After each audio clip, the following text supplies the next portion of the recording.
حضرت انس بن مالک رضی اللہ تعالیٰ عنہ سے روایت ہے کہ حضرت محمد مصطفیٰ صلی اللہ علیہ وآلہ وسلم نے ارشاد فرمایا کہ اس دعا کو پڑھنے سے انسان بڑھاپے کی محتاجی، سستی، کمزوری، بزدلی اور بڑھاپے کی مشکلات سے محفوظ رہتا ہے۔ یہ دعا قبر کے عذاب کے، قیامت کے ہولناک مناظر اور جہنم کے عذاب سے نجات کا ذریعہ بنتی ہے۔ موت کے سخت، قبر کی وحشت اور دوزخ کی آگ سے ایسے حقائق جن سے ہر مسلمان کو گزرنا ہے، اور قبر میں منکر نکیر کے سوالات، قیامت کے دن کی گھبراہٹ، میزان پر عمل کا تولنا، پل صراط کا عبور کرنا اور جہنم کا خوفناک عذاب، یہ سب وہ مرحلے ہیں جن سے گزرے بغیر جنت کا داخلہ ممکن نہیں۔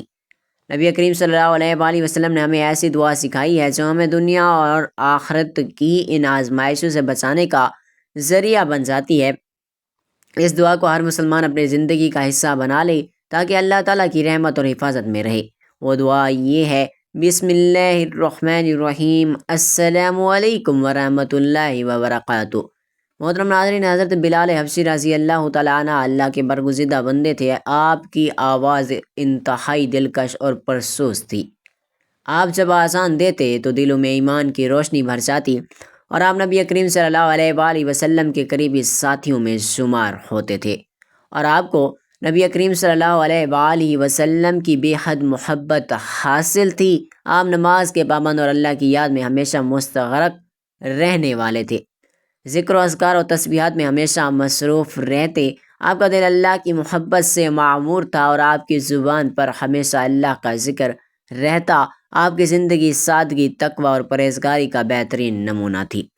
آپ کو دین اسلام سے بے پناہ محبت تھی، اور آپ نے اپنی پوری زندگی اللہ اور اس کے رسول صلی اللہ علیہ وآلہ وسلم کی اطاعت میں بسر کی۔ امیہ بن خالف، جو مکہ کا ایک بڑا سردار تھا، جو بلال کا مالک تھا، وہ ظالم بھی تھا اور متکبر بھی۔ بلال اس کے جانور کو پانی پلاتا، اس کے لیے سامان اٹھاتا، اس کے لیے بازار سے خریداری بھی کرتا، اور رات کو تھک ہار کر کسی دروازے کے باہر سو جاتا، اور اسے نہ اچھا کھانا ملتا، نہ عزت، نہ آرام۔ دن گزرتے گئے، بلال کے دل میں سوال پیدا ہونے لگا: آخر غلاموں کو انسان کیوں نہیں سمجھا جاتا؟ آخر امیہ کو یہ حق کس نے دیا کہ وہ انسانوں کو جانوروں کی طرح خریدتا ہے اور بیچتا رہے؟ آخر مکہ میں انصاف کیوں نہیں ہے؟ یہ سوالات اس کے دل میں پیدا ہوتے گئے، مگر وہ خاموش ہو جاتا۔ غلاموں کو بولنے کی اجازت نہیں، مگر قسمت نے اس کے لیے ایسا وقت پیدا کیا۔ غلامی کی زنجیریں ہمیشہ کے لیے ٹوٹنے والی تھیں۔ بلال کے دن اس طرح گزر رہے تھے، غلامی کے اندھیروں میں، جہاں نہ کوئی امید تھی اور نہ کوئی راز تھا۔ مگر کچھ عرصے سے مکہ میں ایک نئی بات چل رہی تھی۔ لوگ چپکے چپکے کسی کا نام لیتے، کسی سے چھپ کر ملتے، کچھ چہرے بدلنے لگے تھے، کچھ نظریں سوال کرنے لگی تھیں۔ بلال یہ سب کچھ دیکھ رہا تھا، مگر خاموش تھا۔ وہ صرف ایک غلام تھا، اسے کیا لینا کیا دینا کہ کون کیا کر رہا ہے، کون کس کے پیچھے جا رہا ہے۔ مگر ایک دن اس نے بازار میں سنا کہ مکہ کے سب سے سچے اور ایماندار شخص محمد بن عبداللہ ایک نیا دین لے کر آئے ہیں، اور وہ کہہ رہے ہیں کہ صرف ایک اللہ کی عبادت کرو، سب انسان برابر ہیں، کوئی غلام اور آقا نہیں، سب اللہ کے بندے ہیں۔ یہ الفاظ بلال کے دل میں چبھنے لگے۔ واقعی ایسا ہوتا ہے؟ کیا واقعی غلام اور سردار برابر ہو سکتے ہیں؟ کیا واقعی کوئی ایسا دین آ چکا ہے جو ایک غلام کو بھی عزت دے سکتا ہے؟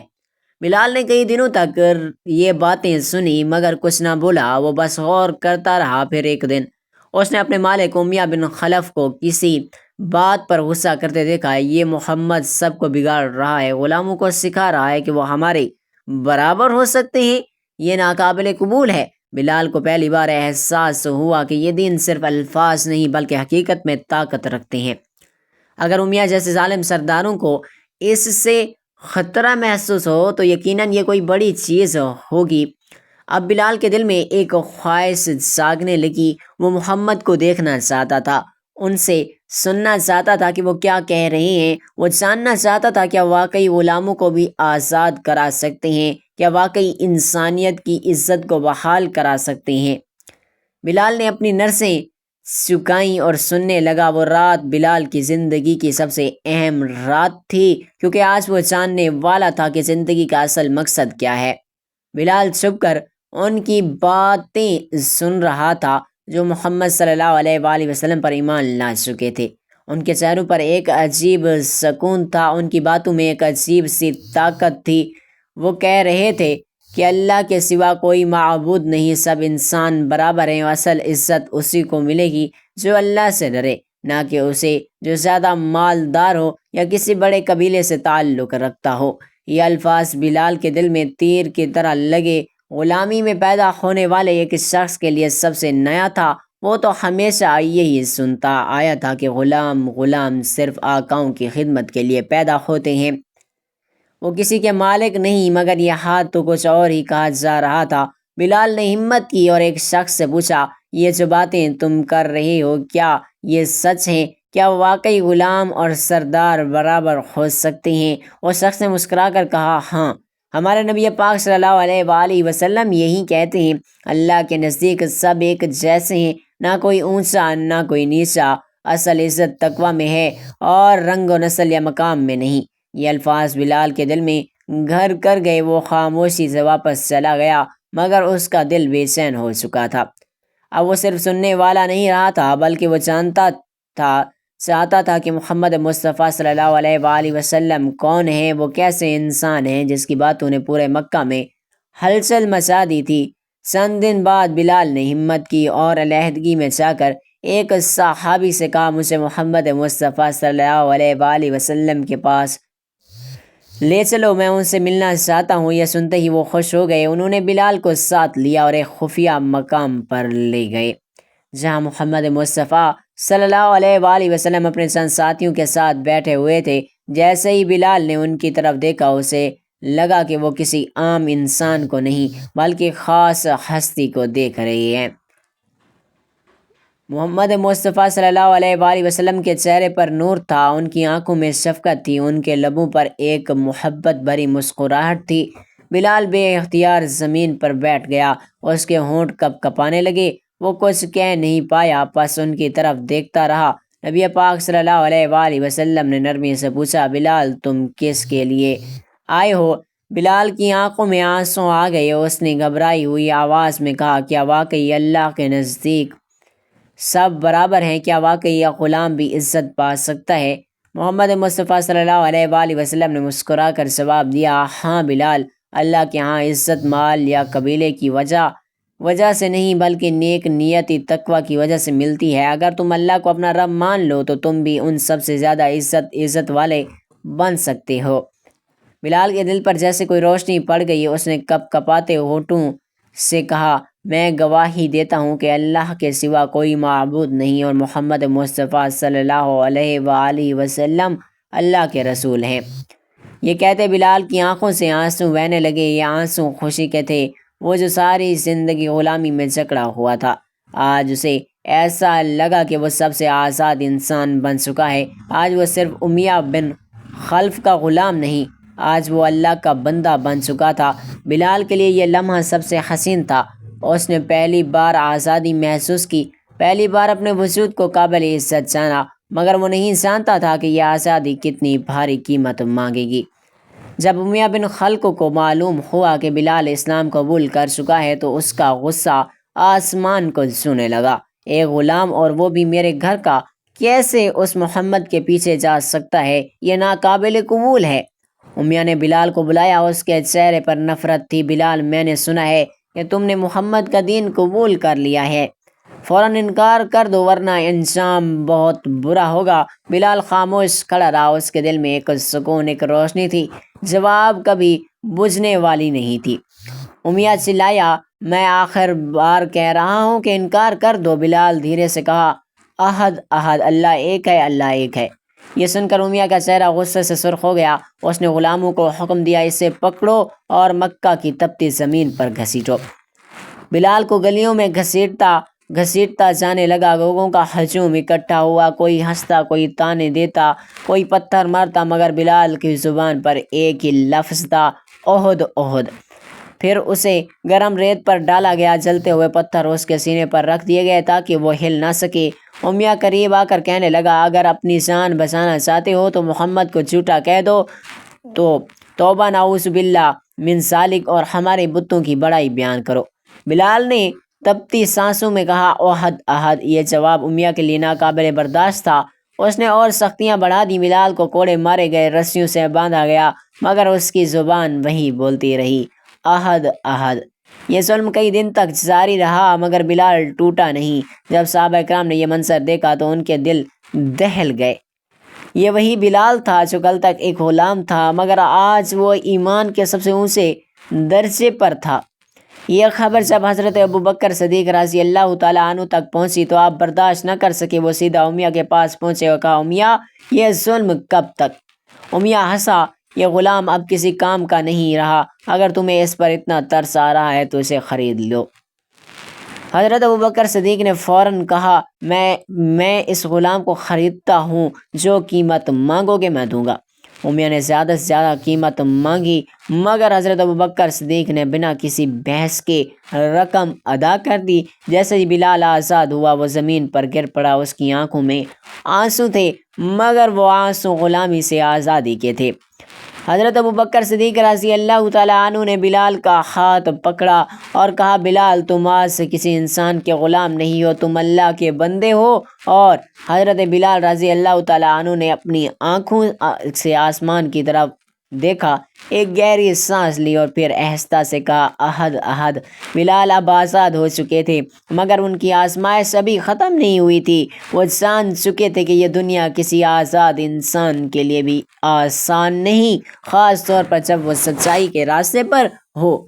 مگر اب بلال کے پاس وہ چیز بھی تھی جو اس سے پہلے کبھی نہیں تھی، ایمان کی روشنی، نبی پاک صلی اللہ علیہ وآلہ وسلم کی قربت اور اللہ کی محبت۔ بلال ہر وقت نبی پاک صلی اللہ علیہ وآلہ وسلم کے ساتھ رہنے، ان کے ہر حکم پر لبیک کہتے، ہر مشکل میں ساتھ کھڑے ہوتے۔ وہ غلامی سے آزاد ہونے کے بعد بھی ایک عام آدمی کی طرح زندگی گزار سکتے تھے مگر انہوں نے اپنی زندگی کا ایک ہی مقصد بنا لیا، اسلام کی خدمت اور رسول پاک صلی اللہ علیہ وآلہ وسلم کی اطاعت۔ ایک دن نبی پاک صلی اللہ علیہ وآلہ وسلم مسجد نبوی کی تعمیر کا حکم دیا، تمام صحابہ مل کر اینٹیں اور پتھر اٹھا رہے تھے۔ حضرت بلال رضی اللہ تعالیٰ عنہ بھی سب کے ساتھ مل کر کام کر رہے تھے، پسینے میں سرابور مگر چہرے پر ایک عجیب خوشی تھی۔ وہ جانتے تھے وہ کسی عام انسان، عام عمارت نہیں بلکہ اللہ کے گھر کی تعمیر میں حصہ لے رہی ہیں۔ پھر وہ لمحہ آیا جو تاریخ میں ہمیشہ کے لیے یاد رکھا گیا۔ جب مسجد مکمل ہوئی تو سوال اٹھا کہ نماز کے لیے لوگوں کو کیسے بلایا جائے۔ کچھ نے کہا کہ کچھ ڈرم بجائے جائیں، کچھ اس نے کہا کوئی جھنڈا بلند کیا جائے، مگر نبی کریم صلی اللہ علیہ وآلہ وسلم نے خواب میں خاص الفاظ سنے، وہ الفاظ جو قیامت تک نماز کے لیے گونجیں گے، وہ الفاظ جو اللہ کی طرف بلانے کا سب سے خوبصورت ذریعہ بنیں گے۔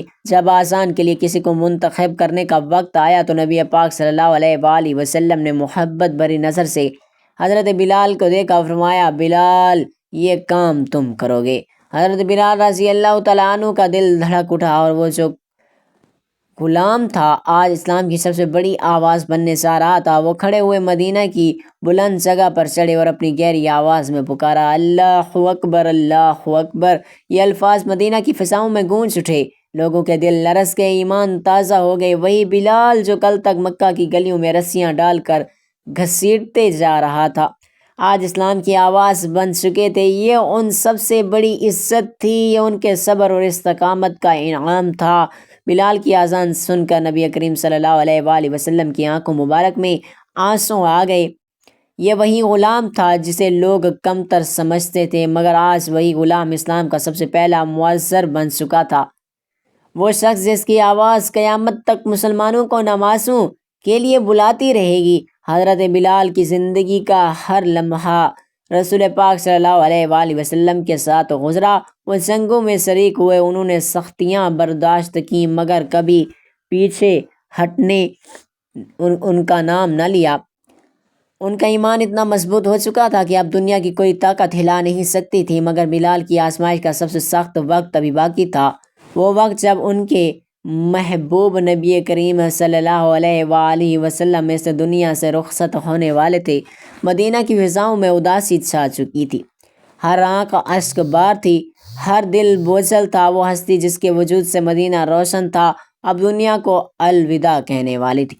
جب نبی کریم صلی اللہ علیہ وآلہ وسلم کا وصال شروع ہوا تو بلال کے لیے یہ خبر ناقابل برداشت تھی۔ وہ جو ہر لمحہ نبی پاک صلی اللہ علیہ وآلہ وسلم کے ساتھ رہتے تھے، جو ہر نماز میں ان کے لیے آسان دیتے تھے، وہ کیسے اس حقیقت کو قبول کرتے تھے؟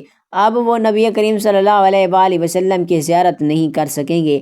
حضرت بلال رضی اللہ تعالیٰ عنہ پر غم کے پہاڑ ٹوٹ پڑے۔ جب اگلی نماز کا وقت آیا، لوگوں نے بلال سے اذان دینے کے لیے کہا تو وہ کانپ اٹھے۔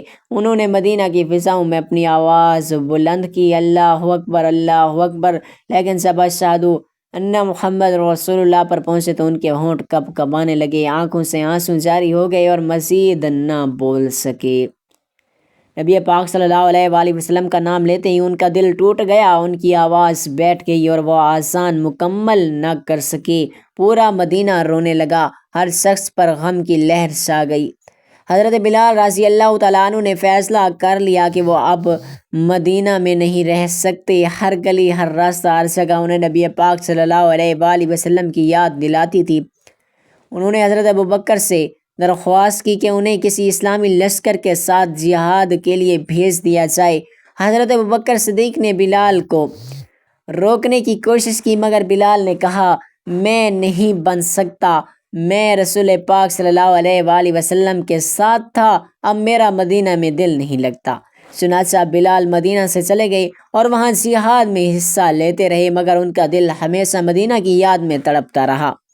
وہ نبی پاک صلی اللہ علیہ وآلہ وسلم کی محبت میں اتنے سرشار تھے کہ ان کے بغیر کسی چیز میں دل نہ لگتا تھا۔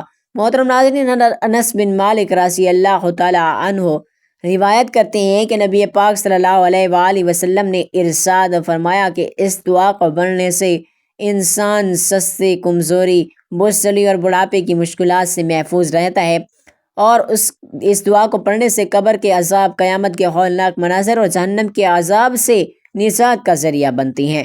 موت کی سختیاں، قبر کی وحشتیں اور دوزخ کی آگ ایسے حقائق ہیں جن سے ہر مسلمان کو گزرنا ہے، اور قبر میں منکر نکیر کے سوالات، قیامت کے دن کی گھبراہٹ، میزان پر عمل کا تولنا، پل صراط کا عبور کرنا اور جہنم کا خوفناک عذاب، یہ سب وہ مرحلے ہیں جن سے گزرے بغیر جنت کا داخلہ ممکن نہیں۔ نبی کریم صلی اللہ علیہ وآلہ وسلم نے ہمیں ایسی دعا سکھائی جو ہمیں دنیا اور آخرت کی ان آزمائشوں سے بچانے کا ذریعہ بن جاتی ہے۔ اس دعا کو ہر مسلمان اپنی زندگی کا حصہ بنا لے تاکہ اللہ تعالیٰ کی رحمت اور حفاظت میں رہے۔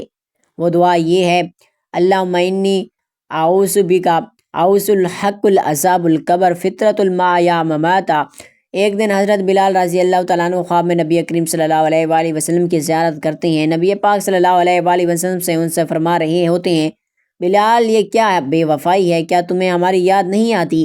یہ خواب دیکھ کر حضرت بلال رضی اللہ تعالیٰ عنہ کی بے قراری حد سے بڑھ گئی۔ وہ فوراً مدینہ کے لیے روانہ ہوئے۔ جیسے ہی وہ مدینہ پہنچے، لوگ خوشی سے دوڑے اور بلال واپس آ گئے ہیں۔ حضرت حسن اور حضرت حسین رضی اللہ تعالیٰ عنہ نبی کریم صلی اللہ علیہ وآلہ وسلم کے نواسے، حضرت بلال رضی اللہ تعالیٰ عنہ کے پاس آئے، کہا، بلال آج ایک بار آذان دے دو تاکہ مدینہ پھر سے وہ آواز سنے جو ہم سب کے دلوں کو سکون بخشتی تھی۔ حضرت بلال رضی اللہ تعالیٰ عنہ کا انکار نہ کر سکے، وہ مسجد نبوی میں کھڑے ہوئے اور سالوں بعد پہلی بار آذان دی، اللہ اکبر، اللہ اکبر۔